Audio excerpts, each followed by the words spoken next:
Assalamualaikum warahmatullahi wabarakatuh. Bertemu lagi dengan saya di mata kuliah yang berbeda, yaitu mata kuliah metode numerik atau metode komputasi. Dengan dosen pengampunya saya sendiri, Fadwa Mafura. Oke, di dalam mata kuliah ini nanti saya akan menyajikan sebanyak 12 metode ya, di mana metode-metode tersebut mempunyai fungsi yang berbeda-beda, juga memiliki kelebihan dan kekurangan masing-masing ya. Oke, untuk metode yang pertama ini adalah mengenai metode grafik ya. Tapi sebelum saya menyajikan metode grafik ini, ada baiknya saya menjelaskan dulu mengapa kalian ini di jurusan khususnya di jurusan teknik mesin eee, wajib mendapatkan mata kuliah metode numerik atau metode komputasi ini ya. Oke, yang pertama seperti kalian tahu sekarang banyak produk-produk yang sudah otomatis ya atau berera digital ya, dan itu bisa dikatakan sudah high tech semua ya. Itu semata-mata eee, bukan begitu diproduksi sudah langsung otomatis, tidak. Itu semua melalui suatu proses. Prosesnya apa? Nah, salah satu prosesnya adalah penyetingan ya, atau penyetelan ya. Nah, penyetingan itu salah satunya menggunakan metode numerik ya.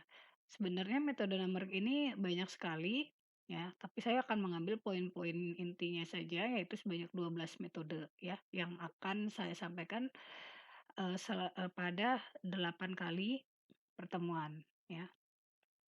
Nah, itu fungsi yang pertama ya, karena kalian sudah dihadapkan pada era digitalisasi. Yang kedua, kenapa kalian juga harus memahami dan mendapatkan mata kuliah metode numerik ini.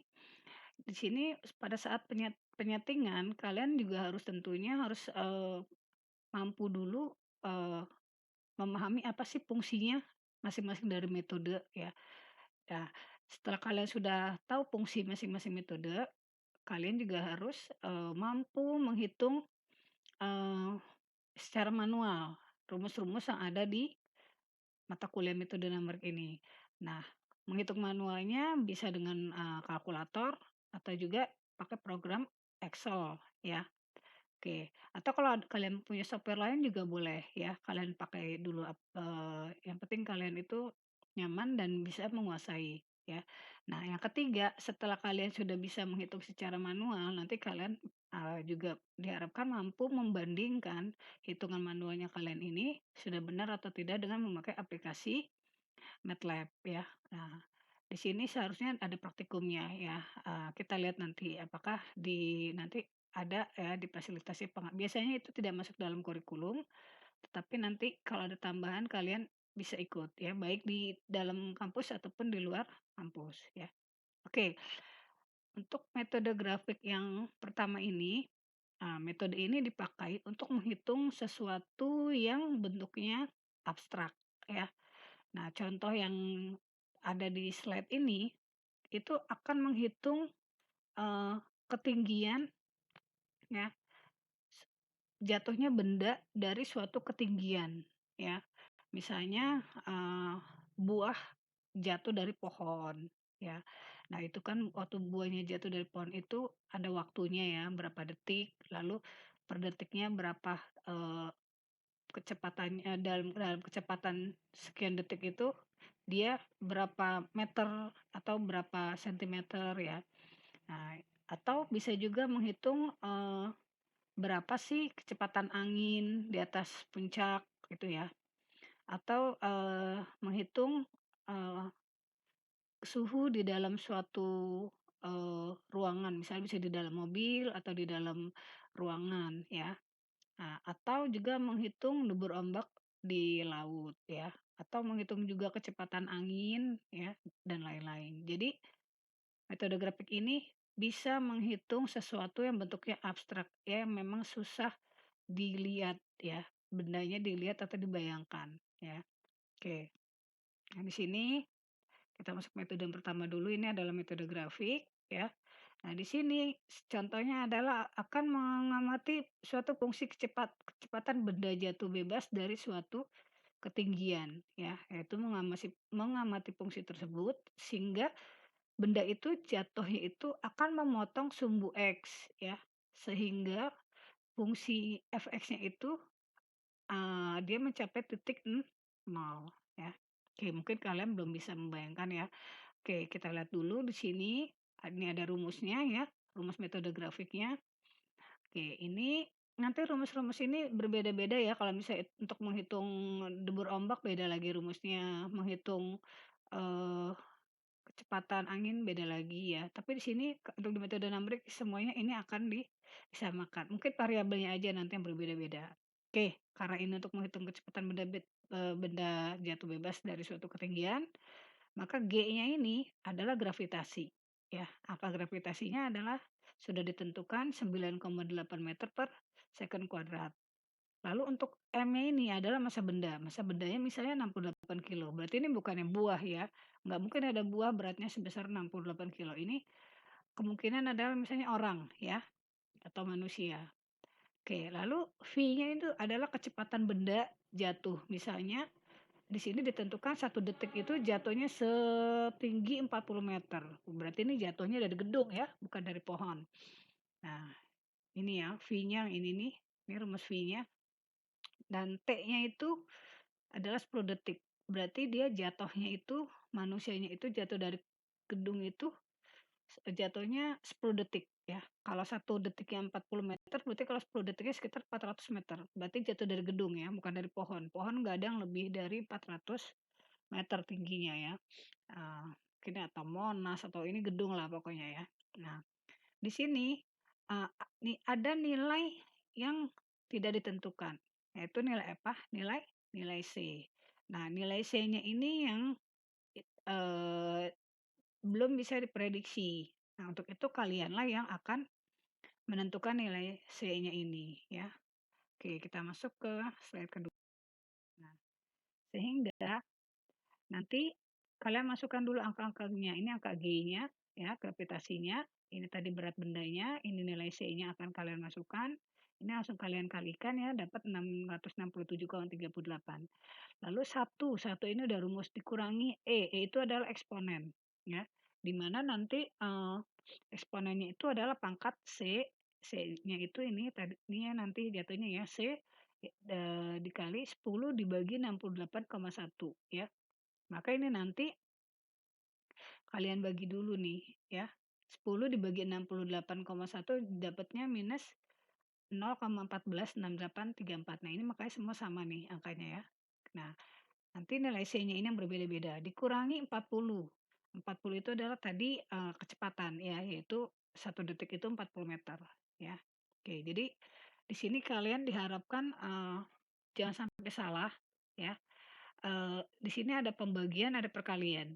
Jadi yang kalian nanti kerjakan dulu yang ini dulu ya, yang pembagiannya dulu yaitu 10 dibagi 68,1 hasilnya ini. Setelah itu baru dikalikan dengan C ya.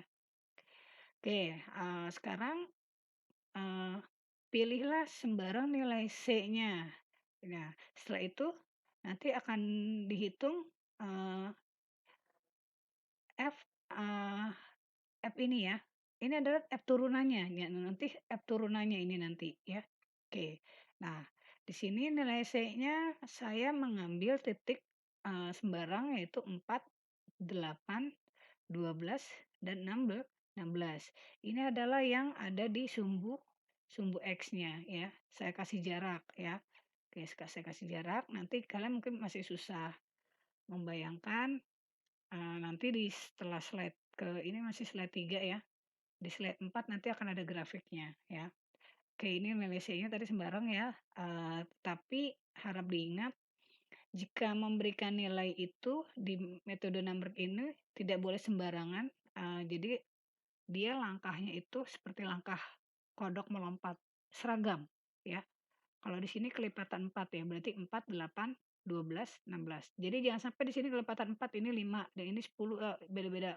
Jangan. Kalau bisa dia seragam ya. Nah, di sini, tadi sudah ada dari rumus ini ya, ini 667,38 dibagi dengan C. Nah, C-nya ini yang ini tadi 4, 8, 12, 16 ya. Lalu dikalikan dengan 1 dikurangi dengan eksponen pangkat. Nah, pangkatnya ini yang tadi yaitu 10 dibagi 68,1 baru dikalikan dengan C-nya. Ini C-nya 4, 8, 12, 16. Nah, caranya bagaimana? Kalian ini kalikan dulu. Setelah dikalikan, carilah di kalkulator kalian eksponen pangkat ini ya. Lalu eksponen pangkat ini, pangkat ini, pangkat ini. Nah, setelah itu baru hasilnya kalian 1 dikurang ini ya.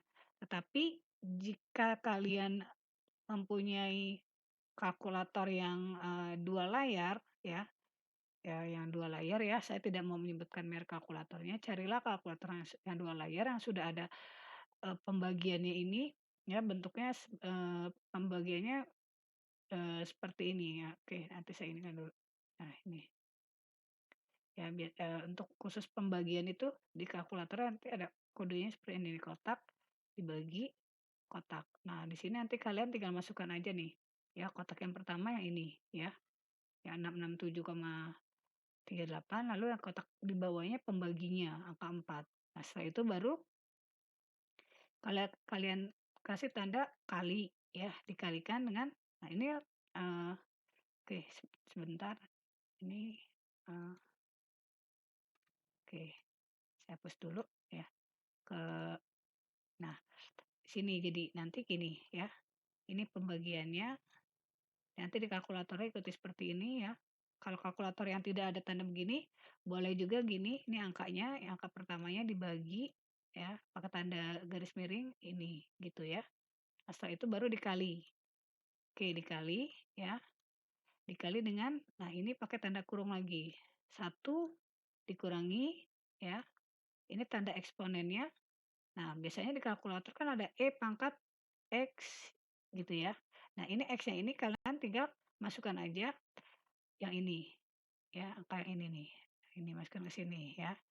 Min 0,146843 dikalikan dengan 4 ya, lalu nanti pakai tanda kurung dikurangi 40. Nah, setelah itu baru kalian klik atau pencet sama dengan.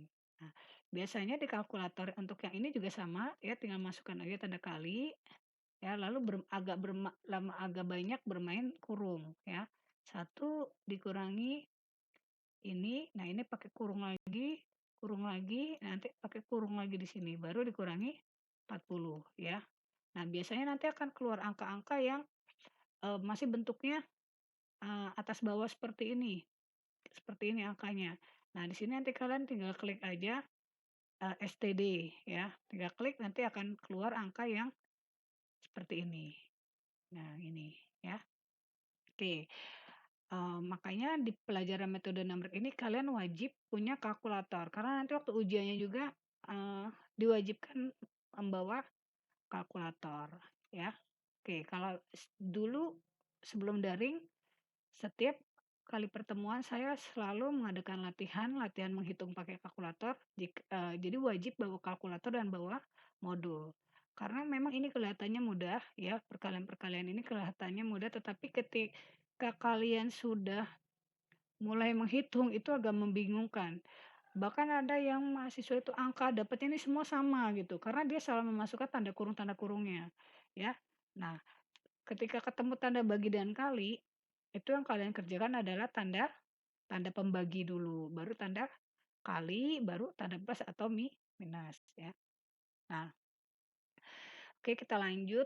Ini C-nya tadi udah masuk 4, 8, 12, 16. Ini juga sudah masuk ke 40. Hasilnya ini ya, dimana tadi jika C-nya 4, hasilnya 34.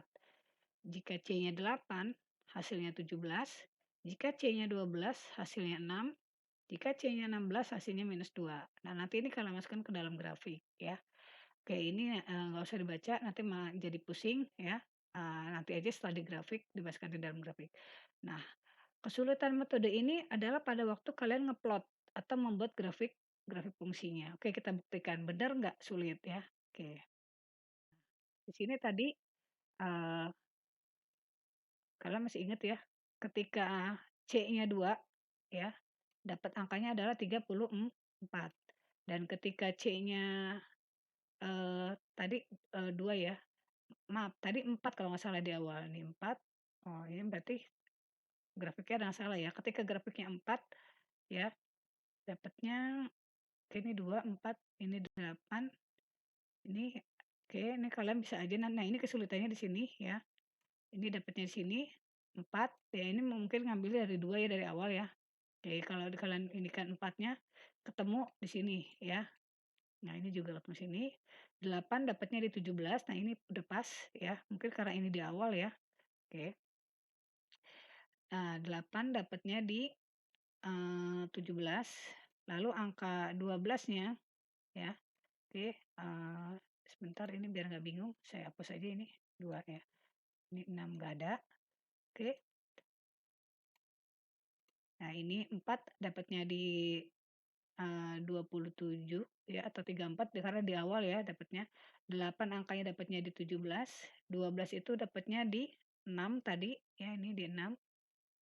Nah, untuk, 16 ya, ini 16 ketemunya di minus 2 di sini ya, minus 2. Oke, tarik garis, sini dapatnya ya, ketemunya ada titik ya, ini kurang jelas. Nah, pertanyaannya Eee, orang yang jatuh dari ketinggian lebih dari 400 meter itu, ya, supaya ini enggak ini, saya hapus semua dulu, ya. Orang yang jatuh dari ketinggian gedung di atas lebih dari 400 meter itu ketika dia menyentuh bumi, ya, ya itu dia jatuhnya pas di titik berapa. Nah, ini kalau tanda hati lihat ya, ini adalah sumbu X-nya ya. Nih, ketika dia ada 0,0 ini adalah sumbu X-nya.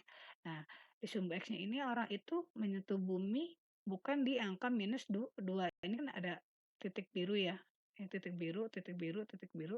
Dia jatuhnya bukan di minus 2, tetapi dia jatuhnya di sini, di tanda love ini, ya, tanda hati di sumbu X. Yaitu di antara angka 14 dan 16, yaitu sekitar 14 atau 15 ya, hampir nyaris 15, 14,8 sekian ya. Nah, itulah jadi orang ini tadinya awalnya posisinya di sini ya. Oke, dia ada di sini ya, lalu dia jatuhnya nggak lurus langsung ke bawah, mungkin karena dia saking berat berat itu juga ketiup angin, jatuhnya agak miring nih, jatuhnya di tanah harusnya bukan di titik nol seperti dia jatuh begini, bukan ya. Tapi karena dia memiliki gravitasi, jadi dia jatuhnya agak miring, ya. Karena 400 meter itu lumayan tinggi ya, anginnya juga kencang. Jadi bayangan kalian mungkin kalau jatuh itu lurus terus ke bawah, ternyata tidak, jatuhnya adalah di titik ini, ya.